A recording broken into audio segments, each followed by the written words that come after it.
यांच्यावरती वेळ येते सरकार म्हणून, त्यावेळेस महाराष्ट्र यांच्या मदतीला धावतो. जसं की एखादी चिठ्ठी जर महाराष्ट्रात लिहिलेली असली आरोपीच्या नावाची, तर तिथं देवेंद्र फडणवीस साहेब ॲक्शन घेतात. इथं असं काय आहे की इथं मराठ्यांच्या लेकराचा एका व्यर्थ बळी चालला आहे, त्याला आधार दिला जात नाही सरकारकडून, त्याला बळ दिलं जात नाही. हे आम्हाला अपेक्षित नाही आहे. म्हणून प्रथम आम्ही फक्त सांगायला आलो की अमित शहा साहेबांनी, ते केंद्रीय गृहमंत्री आहेत, इथले दिल्लीचे गृहमंत्री कोण असतील त्यांनी त्या आरोपींना अटक करायलाच पाहिजे. नसता पुढचा काळ पुन्हा असं म्हणू नका की हे आंदोलन मराठ्यांनी उभा केलं, हाताच्या बाहेर गेलं, आमचं लेकरू आम्ही वायाला जाऊ देणार नाही. दिल्लीत आंदोलन करणार का तुम्ही? वेळ जर तशी आली तर दिल्ली सुद्धा सोडणार नाही. अमित शहा आणि देवेंद्र फडणवीस यांचे फार जवळचे संबंध मानले जातात. तुम्ही देवेंद्र फडणवीसांसोबत या संदर्भात चर्चा करणार का? मी देवेंद्र फडणवीस साहेबांनाही बोलणार, शौर्य पाटलाबद्दल.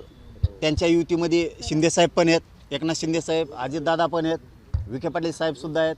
मोहोळ अण्णालासुद्धा आम्ही या विषयात सांगणार की आम्हाला आरोपी अटक पाहिजेत, नसतात दिल्लीत आंदोलन उभा राहणार. हा केवळ एका मुलाचा प्रश्न नाही, तर संपूर्ण देशामधल्या पालकांचा, विद्यार्थ्यांचा प्रश्न आहे. सुसाईड नोटमध्ये नाव लिहिलेलं आहे, तरी सुद्धा 1 महिना होता आला, कोणतंही अटक झालेलं नाही आहे. दबाव कोणाचा येतो याच्यामध्ये? ख्रिश्चन मिशनरी स्कूल असल्यामुळे हा दबाव असल्याचा पालकांचा आरोप आहे. मला ना एक गोष्ट याच्यातून आठवायला लागली इथं आल्याच्यानंतर. एखादा मुलगा, विद्यार्थी शाळेत शिकतोय आणि शाळेकडून आईवडिलांना सुद्धा त्रास होतोय, हे ऐकायला मिळतंय म्हणल्याच्यानंतर शिक्षण मंत्रालय केंद्राचं करतंय काय? ही सुद्धा खूप मोठा संशोधनाचा विषय. आता याच्यामध्ये ना तिकडं पण येत. मग एक ध्यानात ठेवा, मी आता क्लिअर सांगतो, आणि मी एकदा एखाद्या मॅटरमध्ये पडलो, मी नाही सरकत मागं. मी ह्या मॅटरमध्ये पडलो आहे. आता तुम्ही जर इथं आमच्या मराठ्यांच्या लेकराला न्याय दिला नाही तर तुमच्या शाळा महाराष्ट्रातसुद्धा असणार, हे ध्यानात ठेवा. पण काय करणार महाराष्ट्रामध्ये शाळांच्या बाहेर? सगळंच बोलून दाखवण्यापेक्षा मी काय करू शकतो त्या शाळावाल्यांनाही कळलं.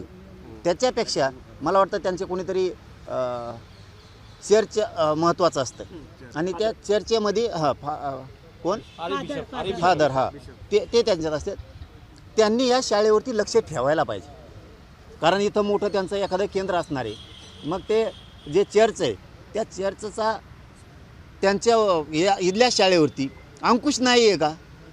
त्यांनी उलट बघितलं पाहिजे ह्या लेकराचा बळी घेतला कसा, ते 4 आरोपी कोण आहेत त्यांना अटक करा, हे स्वतः त्यांच्या मिशनरीनं आदेश दिले पाहिजेत. किती दिवसाचं अल्टिमेटम तुम्ही देत आहे की एवढ्या दिवसामध्ये न्याय मिळाला पाहिजे, नाहीतर आंदोलन करणं? हे बघा, मी आधी कुटुंबाशी बोलतो एकदा, मला त्यांची पूर्ण मनस्थिती ऐकून घेऊ द्या, किती वेदनेतून ते चाललेत.